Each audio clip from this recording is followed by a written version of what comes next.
So this is a Samsung Galaxy Note 9. It looks just like the Samsung Galaxy Note 8, right? Other than the relocated fingerprint reader. And in fact, it looks very similar to the Samsung Galaxy S9 Plus too.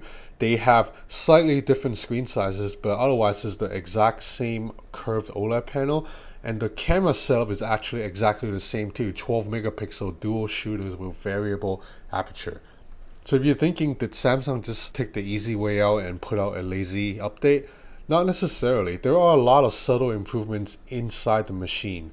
So the most important of which is the 4000 milliamp hour battery inside this Galaxy Note 9. This is the largest battery Samsung's ever used, and the largest battery in all mainstream flagship phones, not counting the Chinese ones. Now it's important for me to bring up the not counting Chinese ones because if you follow Chinese smartphones, you know Huawei has been using 4000 milliamp hour for a couple of years now. But Huawei phones are just about banned in the US. And in South Korea, it's very hard to find Huawei phones too. So that means for Samsung, in the two biggest markets, America and South Korea, they're the only phone out there with 4000 milliamp hour battery. And after a week of use, I can say that the battery life is legit. So previously, I've never been able to get a full day of juice from any of my Samsung phones. But this phone can actually last me all day. So I start my day around 10:30 and I stay out pretty late till like 2. And this phone's able to last from 10:30 a.m. to 2 a.m. So that is a 16-hour day. So this display is slightly larger than the Note 8's display, 6.4 inch, but it's minuscule.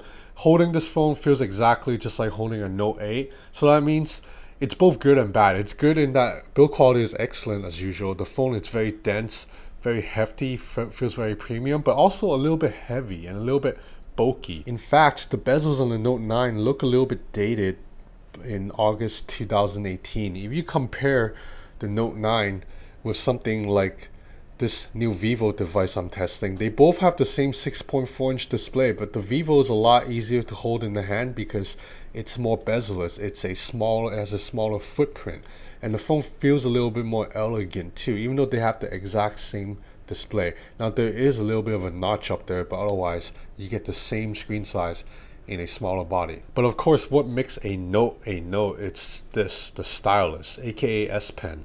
So this year, Samsung's added Bluetooth functionality to the Stylus, which allows it to be used as a remote control for your phone. So the best use case scenario I've found so far is when you're in the camera app, you can use this as a remote to take picture. So one press of the button will take a photo, double tap on the button will flip to the selfie camera.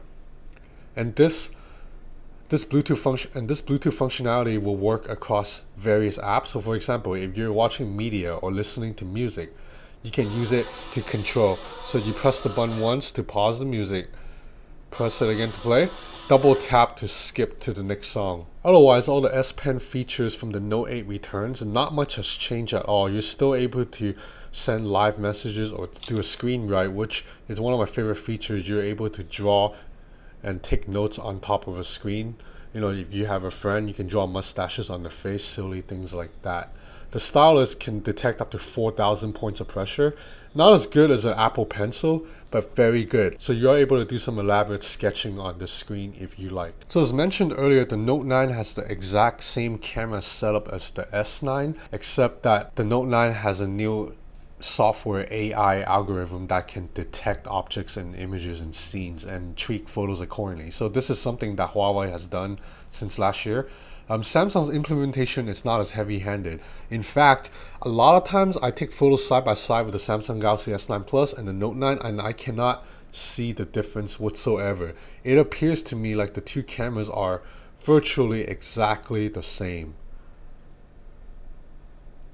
So there are other subtle improvements to the phone over the Note 8, such as stereo speakers this year. Carried over from the S9 Plus, the speaker, it gets very loud. So you have a bottom-firing speaker, but also sound coming from the top. So pair this with a 6.9 inch display that's absolutely beautiful to look at. This is a great gaming and also media consumption device. But overall, I think the biggest improvement for the Note 9 will come in battery life. Otherwise, in terms of the display and camera, it's very similar to what you get with the S9 Plus.